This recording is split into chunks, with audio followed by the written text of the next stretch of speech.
Here we will start the second part of industrial America. Now let's move on to discuss a different aspect of industrial revolution that happened during the end of 19th century. Industrial capitalism realized the greatest advances in efficiency and productivity that the world has ever seen.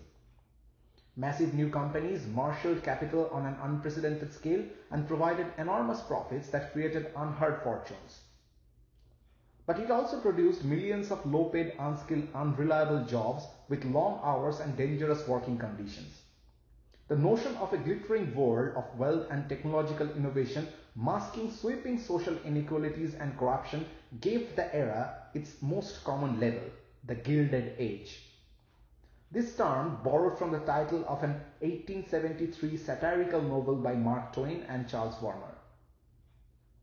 Gilding is a decorative process where gold paint is applied to another surface like wood or metal.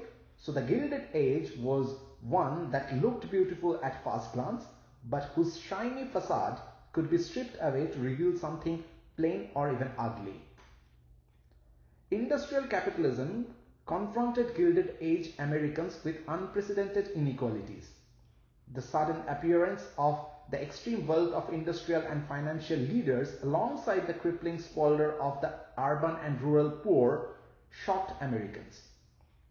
This time period saw the rise of wealthy industrial capitalists, sometimes called captains of industry, due to their leadership in the industrial world.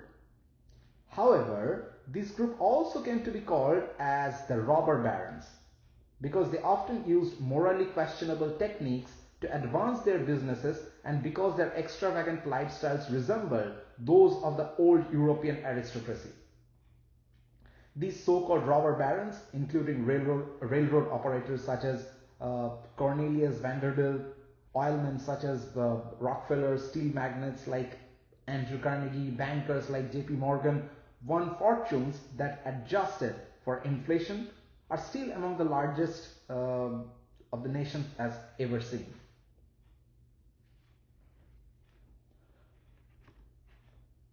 Now we will talk about workers' protest and violence. Workers were well aware of the vast discrepancy between their lives and the wealth of factory owners. Lacking the assets and legal protection needed to organize and deeply frustrated, some working communities erupted in spontaneous violence.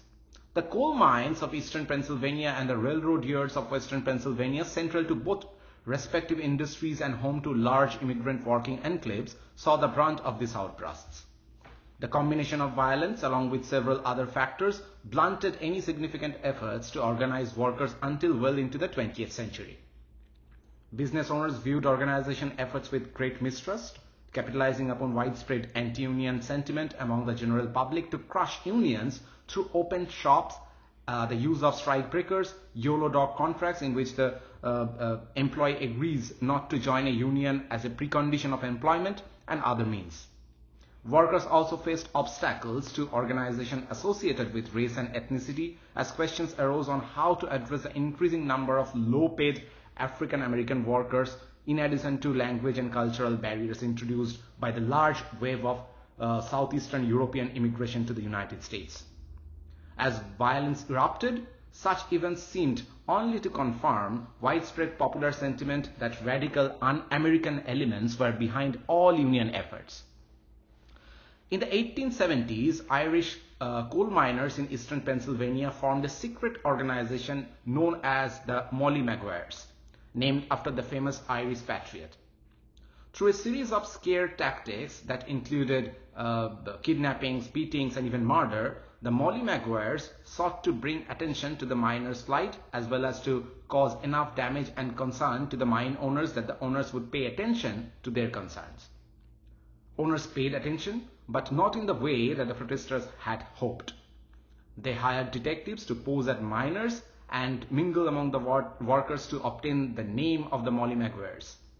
By 1875, they had acquired the names of 24 suspected Maguires who were subsequently convicted of murder and violence against property.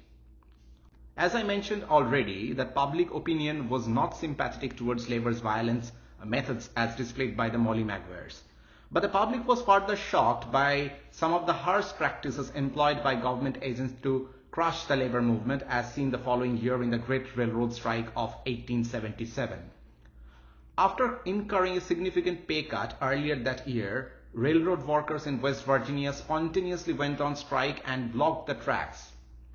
As word spread out of the event, railroad workers across the country joined in sympathy, leaving their jobs and committing acts of vandalism to show their frustration with the ownership. Local citizens, who in many instances were relatives and friends, were largely sympathetic to the railroad workers' demand. The most significant violent outbreak of the railroad strike occurred in Pittsburgh, beginning on July 19. The governor ordered militiamen from Philadelphia to the Pittsburgh Roundhouse to protect railroad property. The militia opened fire to disperse the angry crowd and killed 20 individuals while wounding another 29. A riot erupted, resulting in 24 hours of looting, violence, fire, and mayhem, and did not die down until the rioters wore out in the hot summer weather. In a subsequent skirmish with strikers while trying to escape the roadhouse, militiamen killed another 20 individuals. Violence erupted in Maryland and Illinois as well, and President Hayes eventually sent federal troops into major cities to restore order. This move, along with the impending return of cooler weather that brought with it the need for food and fuel, resulted in striking workers nationwide returning to the railroad. The strike had lasted for 45 days, and they had gained nothing but a reputation for violence and aggression that left the public less sympathetic than ever. Dissatisfied laborers began to realize that there would be no substantial improvement in their quality of life until they found a way to better organize themselves. Prior to the Civil War, there were limited efforts to create an organized labor movement on any large scale. With the majority of workers in the country working independently in rural settings, the idea of organized labor was not largely understood. But as economic conditions changed, people became more aware of the inequalities in the workplace. By the early 1880s, even farmers began to fully recognize the strength of unity behind a common cause. In this context, the Knights of Labor was a union founded in 1869. The Knights pressed for 8-hour workday for laborers and embraced a vision of a society in which workers, not the capitalists, would own the industries in which they labored. The Knights also sought to end child labor and convict labor. The Knights of Labor was an exceptionally progressive organization for its day. Most earlier unions restricted membership to skilled laborers, like those with specialized training in a craft, and to white men. The Knights welcomed unskilled, semi-skilled, and skilled workers into their ranks. Immigrants, African Americans, and women were also welcome as members. In 1870s and 1880s, the Knights of Labor found support among coal miners in Pennsylvania and among railroad workers following that successful strike in 1885. By 1886, thanks to a number of successful strikes, the Knights claimed more than 700,000 members nationally. Now we will talk about the Haymarket Square riot. On the evening of May 4, 1886, hundreds of people gathered at a rally in support of 8-hour workday in Chicago's Haymarket Square. Among them were a number of anarchists or the radical socialists who advocated the violent overthrow of the American government. Someone, to this day no one knows who, threw a dynamite bomb, and in the mayhem that followed, 7 Chicago policemen and 4 citizens were killed. In the aftermath, 8 anarchists were charged with a long prison terms or death, though there was no evidence tying them directly to the bombing. In addition, the public came to associate the Knights with anarchism and violence. Membership in that organization collapsed. Anarchy and violence weren't the only problem the Knights faced.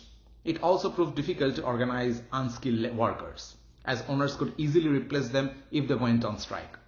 Skilled workers whose specialized knowledge gave them a leg up in bargaining with owners began to believe that their alliance with unskilled laborers was hindering rather than helping their cause. In the late 1880s, skilled workers fled the Knights of Labor and joined the newly formed American Federation of Labor, or AFL. More so than any of its predecessors, the AFL focused almost all of its efforts on economic gains for its members, seldom straying into political issues other than those that had a direct impact upon working conditions. The AFL also kept a strict policy of not interfering in each union's individual business. Rather, they often settled disputes between unions, using the AFL to represent all unions of matters of federal legislation that could affect all workers, such as the 8-hour workday. By 1900, the AFL had 500,000 members. By 1914, its members had risen to 1 million, and by 1920, they claimed 4 million working members. Still, as a federation of craft unions, it excluded many factory workers and thus, even at its height, represented only 15% of the non-farm workers in the country. As a result, even as the country moved towards an increasingly industrial age, the majority of American workers still lacked support, protection from ownership, and access to upward mobility. While workers struggled to find the right organizational structure to support a union movement in a society that was highly critical of such worker organization, there came two final violent events at the close of 19th century. These events, the Homestead Steel Strike of 1892 and the Pullman Strike of 1894, all but crushed the labor movement for the next 40 years, leaving public opinion of labor strikes lower than ever and workers unprotected. At the Homestead factory of Carnegie Steel Company, workers represented by the Amalgamated Association of Iron and Steel Workers, known as AA, enjoyed relatively good relations with management until Henry Frick became the factory manager in 1889. When the union contract was up for renewal in 1892, Carnegie, a long champion of living wages for his employees, had left for Scotland and trusted Frick, noted for his strong anti-union stance, to manage the negotiations. When no settlement was reached by June 29, Frick ordered a lockout of the workers and hired 300 detectives to protect company property. On July 6, the detectives arrived on the barges on the river. Union workers along the shore engaged them in a gunfight that resulted in the deaths of 3 detectives and 6 workers. 1 week later, the Pennsylvania militia arrived to escort the strikebreakers into the factory to resume production. Although the lockout continued until November, it ended with the union defeated and individual workers asking for their jobs back. A subsequent failed assassination attempt by anarchist Alexander Berkman on Frick further strengthened public animosity towards the union.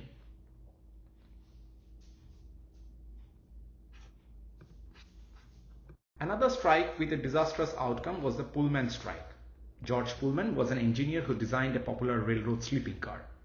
Before the advent of cars and airplanes, Americans traveled long distances by rail and slept in railroad cars on the trains.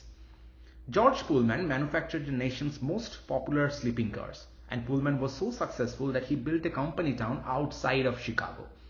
But the 12,000 workers who built Pullman sleeping cars worked and lived. But when in the spring of 1894, amid a general economic downturn, Pullman cut workers' wages without also proportionately reducing rents on the company-owned houses or prices of goods sold in the company-owned stores, the workers started protesting. The Pullman strike, which had begun in May, spread the next month to become a nationwide railroad strike as the American Railway Union, led by Eugene V. Debs, called out workers on railroad across the country in sympathy with Pullman workers. In turn, the railroad companies placed bags of U.S. mail onto trains, striking workers for refusing to move. Declaring that the American Railway Union was illegally obstructing the delivery of the United States mail, rail owners enlisted the support of the U.S. President Grover Cleveland. Cleveland dispatched troops to Chicago to protect the U.S. mail, and an injunction was issued against the Union. Debs and other strike leaders were imprisoned when they refused to abide by the court-ordered injunction and call off the strike. The injunction was upheld by the courts and the strike was ended by late July. Again, the government, this time the federal government, had sided with employers in labor management dispute.